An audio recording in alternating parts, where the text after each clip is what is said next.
Sa gitna ng nagpapatuloy at umiinit pang buweltahan ng mga opisyal ng Pilipinas at ng China, isang lokal na bayan sa Pilipinas na kinokondena ang mga aksyon ng China ang idineklarang persona non grata sa bayan ang Chinese diplomat. Ang DFA na suportado raw ang mga opisyal ng Pilipinas at posisyon ng mga ito sa West Philippine Sea, hindi na iwasang ikabahala ang naturang hakbang.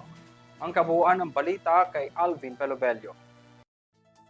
Ikinababahala ng Department of Foreign Affairs ang pagdeklara sa isang foreign ambassador sa bansa bilang persona non grata.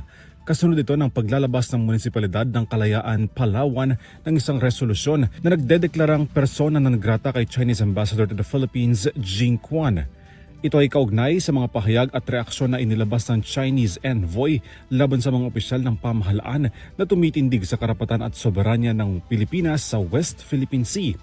Sa isang pahayag na ibinahagi ng Palasyo ng Malacanang mula sa DFA, ang pagdedeklara raw ng persona non grata ay isang pinakamalalang uri ng diplomatikong aksyon sa pagpapababa sa relasyon at iba pang countermeasures. The declaration of persona non grata is one of the most severe forms of diplomatic action that can be imposed by the government against foreign diplomatic personnel.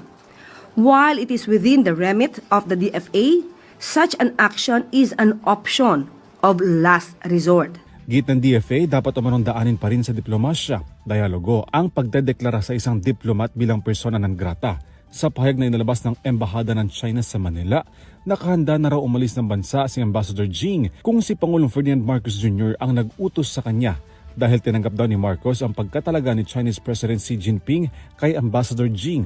Inaasahan na raw ng Beijing na maaaring ipasara ang kanilang embahada sa Manila, pero babala nito sa Pilipinas ang patuloy na pagsagot laban sa mga paninirang puri at mga aksyon laban sa China.